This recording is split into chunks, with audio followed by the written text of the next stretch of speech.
فرانسیسی افسانہ نگاروں کی نوجوان بود نے ان نظریوں کی اشاعت کے لیے اپنا سارا زور بیان صرف کر ڈالا۔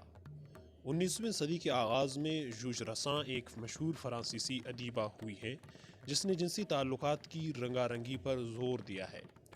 الغرض پہلی عالمی جنگ 1914 تا 1918 میں یورپ نے اخلاقی قدروں کی اینٹ سے اینٹ بجا دی۔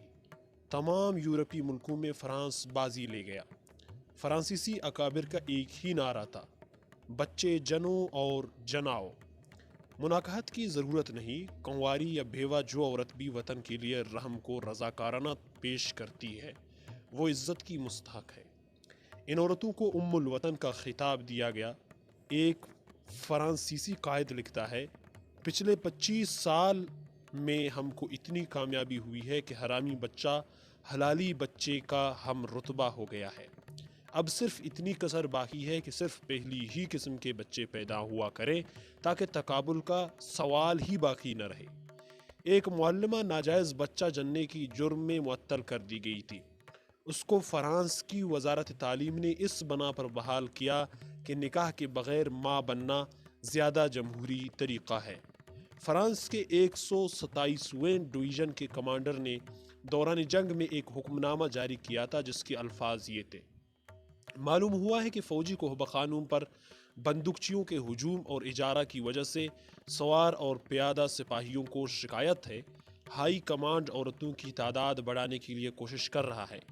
جب تک یہ انتظام نہیں ہوتا بندوقچیوں کو ہدایت کی جاتی ہے کہ وہ زیادہ دیر تک اندر نہ رہا کریں اور اپنی خواہشات کی تسکین میں عجلت سے کام لیں۔ جنگ عظیم نے تجارتی کوہبہ خانوں ہی کو نہیں بڑھایا بلکہ خیراتی کوہبہ خانے بھی قائم کیے۔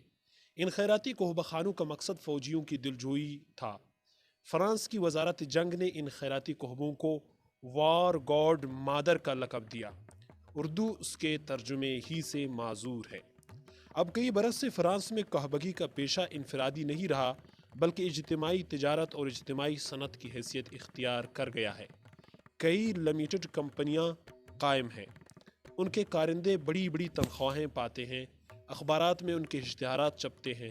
جن ملازموں کے سپرد ملک کے مختلف حصوں سے ان وروثات یکشب کی فراہمی کا کام ہوتا ہے وہ اس پیشہ کو باقاعدہ فنی تربیت حاصل کرتے ہیں اور دفتری معیار پر کام چلاتے ہیں۔